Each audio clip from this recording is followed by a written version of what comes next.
ఈ రాష్ట్రంలో మరి ముఖ్యంగా తెలుగుదేశం పార్టీ కుటుంబ సభ్యుల ద్వారా, అమరావతి రైతుల ద్వారా 5 కోట్ల ఆంధ్ర ప్రజానీకం ఏదైతే గౌరవాన్ని, అభిమానాన్ని నా మీద చూపెట్టారో, ఈ గౌరవం, అభిమానం చెక్కు చెదరనిది. ఏదైతే వైఎస్ఆర్సీపీ వాళ్ళు నన్ను ప్రలోభపెట్టడానికి కోట్లాది రూపాయలు పణంగా చూపెట్టారో, దానికి దీనికి ఆకాశానికి భూమికి ఉన్నంత తేడా. ఒకవేళ అల్లాహతాలా నా మనసులో ఒక పవిత్రమైన ఆశయం సాధించాలనే ఉద్దేశంతో ఆ సంకల్పం ఇవ్వటం బట్టి చెరగని అభిమానం, చెక్కు చెదరని అభిమానాన్ని అమరావతితో పాటు నాకు కూడా ప్రసాదించారు అల్లా దయ వల్ల.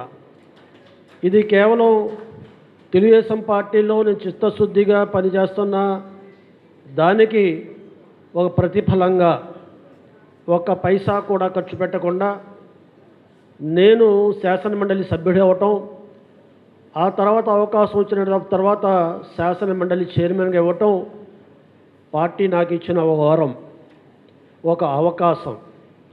ఈ అవకాశాన్ని సద్వినియోగం చేసి పార్టీ నా మీద ఇచ్చిన బాధ్యతని గుర్తెరిగి పార్టీ రుణాన్ని తీర్చుకునే అవకాశం కూడా ఈ శాసన మండలిలో 3 రాజధానుల బిల్లు వచ్చినప్పుడు నేను నా కర్తవ్యాన్ని, నా బాధ్యతని, నా ఎదురుగుండా చంద్రబాబు నాయుడు గారు కూర్చున్నప్పుడు ఆయన తపన, ఆయన ఆలోచన వృధా పోకూడదు, ఆయన ప్రయత్నం నీరు కారిపోకూడదు, నేను కూడా ఆయనతో పాటు సహకారంగా ఉండాలనే ఒక చిత్తశుద్ధితో ఆనాడు నిర్ణయం తీసుకోవడం జరిగిందనే విషయానికి కూడా ఈ సందర్భంగా మనం చేస్తున్నాం. దానికి తోడుగా ఆనాడు 29 మంది శాసన మండలి సభ్యులు ఉన్నారు. లోకేష్ బాబు గారు కానీ, పెద్దలు గౌరవనీయులు ఆనాడు ప్రతిపక్ష నాయకుడు కూడా ఇల్లుమల రామకృష్ణుడు గారు కానీ, మరి అశోక్ బాబు గారు కానీ, 29 మంది కూడా చెక్కు చెదరకుండా బలంగా ఎటువంటి ప్రలోభాలు, నాకెంత ప్రలోభాలు ఇచ్చారో అక్కడ కూడా ప్రలోభాలు ఇచ్చారు. శాసన మండలి సభ్యులు ప్రలోభాలకి లొంగట్లేదు కాబట్టి ఏదో రకంగా నన్ను లొంగొట్టి ఉదయం నుంచి సాయంత్రం వరకు నన్ను బెదిరించి భయపెట్టి నన్ను తన ఆలోచనలకు అనుగుణంగా మార్చాలని సర్వ విధాల ప్రయత్నం చేసిన విషయం అంటే ఇక్కడ నేను చెప్పదలుచుకుంది, తెర మీద ఉన్నాను, తెర వెనకాల 29 మంది శాసన మండలి తెలుగుదేశం పార్టీ సభ్యుల మరి సపోర్టు, బలం ఆనాడు నైతికంగా నాకు ఉండటం మూలంగా ఆ రోజు ఆ నిర్ణయం తీసుకోవడం జరగటానికి కారణభూతులయ్యారనే విషయానికి కూడా ఈ సందర్భంగా మీకు మనవి చేస్తున్నా. సోదరులారా, ఎప్పుడూ కూడా శాసన మండలి ప్రజల్లోకి రాదు, ప్రజల్లో ప్రాచుర్యం చెందదు. ఎప్పుడు కూడా శాసనసభే ఎప్పుడూ కూడా అక్కడ ప్రజల మనసుల్లో, ప్రజల్లో ప్రాచుర్యం చెందుతూ ఉంటుంది. అటువంటి సందర్భంలో 151 మంది కలిసి ఏకగ్రీవంగా తీర్మానం చేసి మరి ఏదైతే మరి తీర్మానాన్ని శాసనమండలికి పంపించారో ఆ తీర్మానాన్ని అడ్డుగట్ట వేయటానికి కేవలం 29 మంది శాసనమండలి సభ్యులతో ఆనాడు మరి లోకేష్ బాబు గారు కానీ, అదే రకంగా యనమల రామకృష్ణుడు గారు కానీ ఏదైతే వాళ్ళు ఆనాడు వ్యూహరచన చేశారో దాంట్లో వైఎస్ఆర్సీపీ వాళ్ళు చిత్తు కాక తప్పలేదనే విషయాన్ని సందర్భంగా మనం చేస్తున్నా. మొట్టమొదటిసారిగా ఆనాడు Jandhyala Ravishankar advocate, high court advocate గారిని కూడా ఇక్కడ మనం తలుచుకోవాల్సిన అవసరం ఉంది. ఆ రూల్స్ ఫ్రేమ్ చేసేటప్పుడు, శాసన మండలి యొక్క రూల్స్ రాసేటప్పుడు మరి రూల్ 74 అనే రూల్ పెట్టారు. ఆ రూల్ ప్రకారంగా చర్చ జరగాలని శాసనమండలిలో ప్రతిపక్ష పార్టీ అయిన మరి యనమల రామకృష్ణుడు గారు నోటీస్ ఇచ్చారు. ఆ నోటీస్ ప్రకారంగా చర్చ జరగడానికి వీల్లేదు, దాన్ని మీరు అనుమతించడానికి వీల్లేదని చాలా గందరగోళం చేశారు, చాలా ఒత్తిడి తీసుకొచ్చారు. అయినా కూడా ఆ చర్చ జరగవలసిందని చెప్పి ఆనాడు నిర్ణయం తీసుకోవటం, ఆ నిర్ణయం మూలంగా నైతికంగా బిల్లు అక్కడే ఓడిపోయిందనే విషయాన్ని కూడా ఈ సందర్భంగా గమనించాలి. 74 రూల్ 74 ప్రకారంగా ఏదైతే బిల్లు 3 రాజధానుల బిల్లు తీసుకొచ్చారో ఈ సభ దాన్ని డిజోన్ చేస్తుంది. దీన్ని మేము అంగీకారంలో తీసుకోవట్లేదు, దాన్ని పరిగణలో తీసుకోవట్లేదు అనేది ఒక తీర్మానం ఆ రోజు మరి శాసనసభలో తీర్మానం చేయటమే కాకుండా ఆనాడు 27 మంది ఒక ఇద్దరిని మట్టుకు మార్చగలిగారు.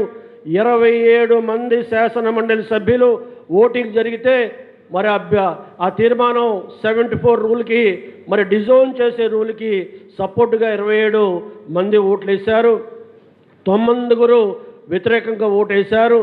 5 బీజేపీ వామపక్షాలు 5, బీజేపీ వాళ్ళు 7 న్యూట్రల్గా ఉండిపోయారు, అటు ఇటు కాకుండా ఉండిపోయారు. కానీ 27 మందితో ఆ తీర్మానం నెగ్గింది. ఆ రకంగా ఏదైతే 3 రాజధానుల యొక్క బిల్లుని ఆ సభ, నాటి సభ శాసన మండలి దీన్ని మేము ఓనప్ చేసుకోవట్లేదు, దీన్ని మేము వ్యతిరేకిస్తున్నాం, డిజోన్ చేస్తున్నాం అనే 75 రూల్ ద్వారా మొట్టమొదటిగా తీర్మానం చేసి ఆ రకంగా నైతికంగా కూడా ప్రభుత్వానికి చెక్ పెట్టే అవకాశం ఆ సందర్భంగా జరిగింది. మళ్ళీ ఈ బిల్లు మీద చర్చ వచ్చేటప్పుడు లేదు సెలెక్ట్ కమిటీకి పంపించడానికి వీల్లేదు, వాళ్ళు ఇచ్చిన నోటీసు లేటుగా ఇచ్చారని ఆ సాకుతో మమ్మల్ని ఇబ్బంది పెట్టారు. ఆ రకంగా సభని జరగకుండా ఆపారు. అయినా కూడా నాకుండే పవర్స్ని బట్టి ఆ నోటీస్ని పరిగణలో తీసుకొని మరి ఆనాడు ఒక నిర్ణయం తీసుకోవడం జరిగింది. ముందుగానే 27 మంది డిజోన్ చేసిన అభిప్రాయానికి అనుగుణంగా కేవలం 9 మంది మాత్రమే వైఎస్ఆర్సీపీ వాళ్ళు వ్యతిరేకించిన ఆ ఓటింగ్ ప్యాటర్న్ దృష్టిలో పెట్టుకుని మరి ఎవరైతే వామపక్షాలు కానీ బీజేపీ వాళ్ళు కానీ న్యూట్రల్గా ఉండిపోయారో, అటు సమర్థించకుండా ఇటు వ్యతిరేకించకుండా ఉండిపోయారో అవన్నీ పరిగణలో తీసుకొని ఆనాడు మరి నాకు చెప్పే పరిస్థితి ఇప్పుడు చెప్పడం బాగుండదేమో కానీ ఏ రకంగా బెదిరించాలో ఆ రకంగా బెదిరించారు. వాళ్ళందరూ కూడా ధనవంతులు, కోటీశ్వరులు. వాళ్ళ మీద కేసులు పెడితే సుప్రీంకోర్టులో వాదించుకుంటారు, హైకోర్టులో వాదించుకుంటారు. నీకెక్కడ డబ్బు ఉంది, నువ్వు ఎలాగ బట్టగలుగుతావు, నిన్ను అంతం చూస్తావు అని కూడా బెదిరించారు. ఆ రకంగా డబ్బులతో కానీ, పదవులతో కానీ, ఉద్యోగాలతో కానీ అన్ని రకాలుగా చెప్పారు. నేను ఒకటే చెప్పాను, ఏదైనా చేయాలనుకుంటే నేను రూల్ ప్రకారంగా చేస్తాను, దేనికి తలొగ్గే పరిస్థితి లేదు, రూల్ ఎలాగుంటే అలా చేస్తాను, మీరు నా మీద ఒత్తిడి తీసుకురాకండి అని గట్టిగా చెప్పిన తర్వాత అయితే రూల్ ప్రకారంగా చేయండి, మీరు అయితే ఆమోదించండి, లేకపోతే దీన్ని రిజెక్ట్ చేయండి అని చెప్పారు. అలా కూడా భయపెట్టించారు. నాకు ఎవరైతే అక్కడ శాసన మండలిలో నాకు ఉండే సిబ్బంది ఎవరైతే ఉన్నారో ఆ సిబ్బందిని కూడా నా దగ్గర రాకుండా, ఎటువంటి సలహాలు ఇవ్వకుండా, ఎటువంటి సూచనలు ఇవ్వకుండా నా దగ్గరికి పొలిమేరలో కనపడకుండా చేశారు. మరి తెలుగుదేశం పార్టీ పరంగా అచ్చెన్నాయుడు గారు కానీ, అదే రకంగా సత్యప్రసాద్ గారు కానీ నా దగ్గరకు వచ్చి కలిసి మాట్లాడిన వెంటనే మళ్ళీ తండోపతండాలుగా వాళ్ళందరూ వచ్చేసేవారు. ఒక్క ముఖ్యమంత్రి తప్ప మిగతా వాళ్ళందరూ వచ్చి నా రూమ్లో కూర్చొని అన్ని రకాలుగా ఇబ్బంది పెట్టారు. అయినా కూడా అల్లా దయ వల్ల నమాజ్ చదువుకుని అల్లాహని ప్రార్థించుకొని అల్లా సత్యం వైపు ఉండే రకంగా నా కాళ్ళని నిలకడ చేయి, సత్యం వైపు నేను తీర్పు చెప్పే రకంగా నిర్ణయం తీసుకున్నాను.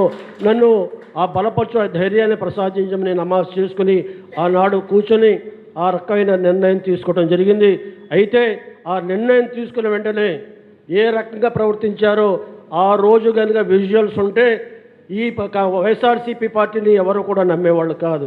కుర్చీల మీద ఎక్కారు, బెంచీల మీద ఎక్కారు, నా టేబుల్ దగ్గరకు వచ్చారు, నానా మాటలు చెప్పారు, ఏకవచనంతో మాట్లాడారు, తిట్టారు.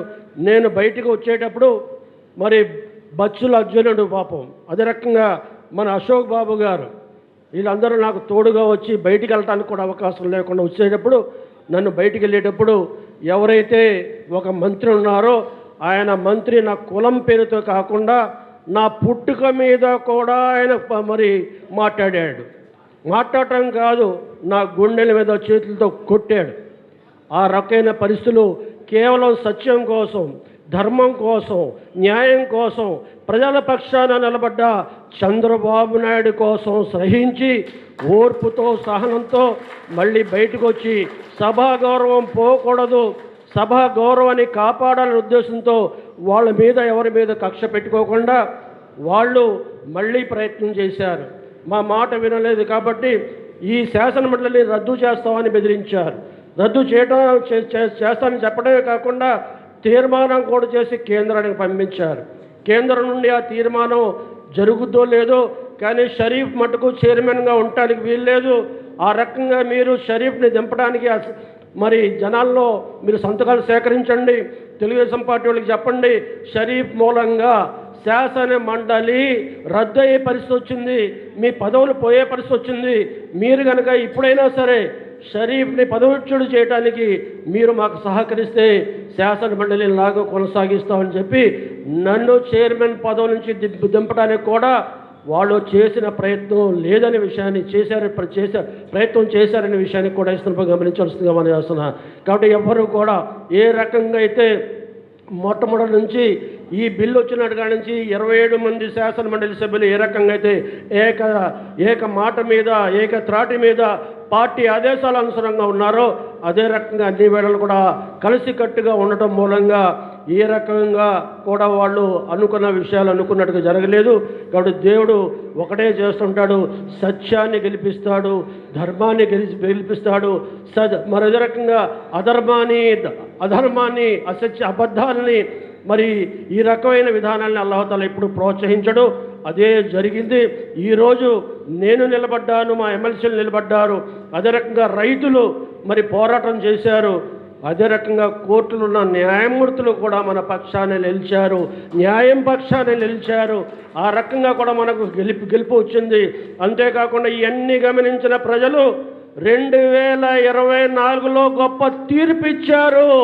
వీళ్ళు ఉండటానికి వీలు లేదు, ఇతను సరైన వాడు కాదు. మేము మండలిలో చేసిన తీర్పు కానీ అదే రకంగా హైకోర్టు ఇచ్చిన తీర్పు కంటే పెద్ద తీర్పు ఇచ్చి ఆయనని శిక్షించారు. 151 స్థానాలకి పోయి 11 స్థానాలకి మిగిల్చారంటే ప్రజలు ఇచ్చిన తీర్పు గొప్ప తీర్పు.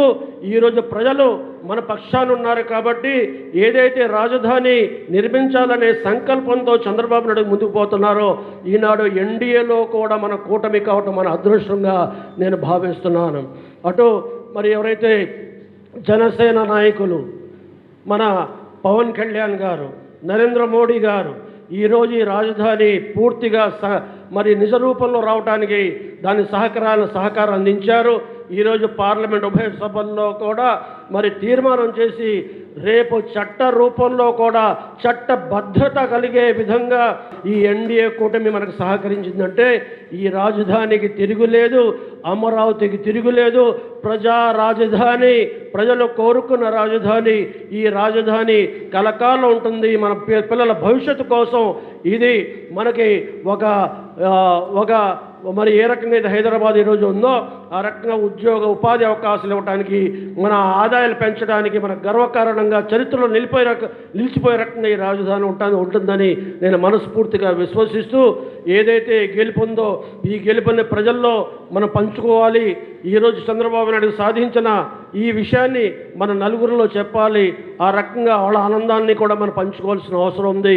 ఏదైతే అభిమానాన్ని మీరు చాటారో, ఏదైతే అభిమానాన్ని మీరు చూపారో దానికి మనస్ఫూర్తిగా అభినందనలు తెలియజేసుకుంటూ సెలవు తీసుకుంటున్నా. జై హింద్, జై తెలుగుదేశం.